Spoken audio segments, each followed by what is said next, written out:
Hey, Bastish B here for 64K and welcome to another episode of New Retro.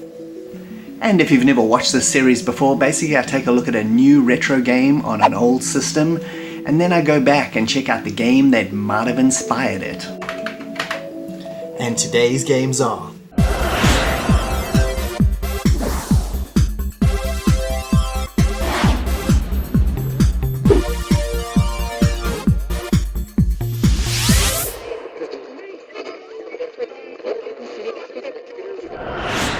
So let's first check out the original game. Atic Atac is an arcade-style action maze game originally released in 1983 by Ultimate Play the Game on the ZX Spectrum and BBC Micro's computers. The game was made by the Stamper brothers, Tim and Chris, with Tim on writing duties and Chris on graphics. And we looked at another one of their early classics in episode 3 of this series called Jetpack. This was one of the many Ultimate games that remained on the original format and never got a C64 release. The game's goal is to escape this maze-like castle, which involves you searching rooms for items and pieces of the golden key, which you need 3 of to escape the castle for good. The game is really fast-paced with shoot-em-up style action and plenty of hidden secret rooms to find and floors to explore. It had a very arcade feel, which is appropriate, as the Stamper brothers worked in the arcade industry before setting up Ultimate. You also get the choice between 3 characters, which was quite a unique option for the time, especially in such an early game. Not only do you have to contend with all manner of monsters in the castle, but also boss characters, and the fact that you can also die of starvation. So picking up food is vital to your health, as it's always ticking down gauntlet style. The game was the 7th release by the team in 1983, and they were known to be extremely dedicated in making the best products they could, as seen by this quote by Tim Stamper in a 1988 issue of Crash magazine.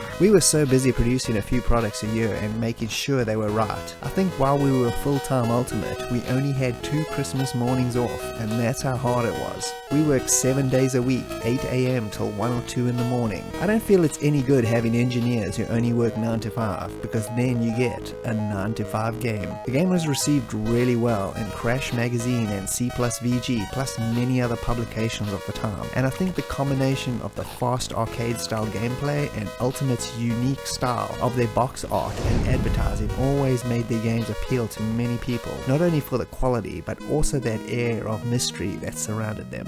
And now let's look at the retro remake. 37 years after its original release, we finally get a port of Atic Atac to the C64. And when I say port, I mean that in the most basic sense, as this version is greatly enhanced over the original, from its excellent colorful C64 style graphics, which are well animated, and the cool atmospheric music. The gameplay is still the same though, as you get to choose between a wizard, surf, and knight, as in the original, running around finding secret rooms behind bookshelves, blasting beasties, and collecting items and keys to open new areas, are all here making this feel and play just like the original. This is definitely a labor of love conversion from the team of Stephen Day on graphics, who's lent his talents to so many great C64 conversions over the last few years, such as 2014's Donkey Kong Jr. and 2011's excellent Prince of Persia conversions, which I've covered in this series as well if you want to check them out. The coding was done by the highly talented Tomcat of the C64 cracking group Nostalgia, the guys that gave us the enhanced version of the Chris Butler classics Commodore and Ghosts and Goblins. And this is not just a simple conversion, as it also includes some secret side missions and items added exclusively to this version.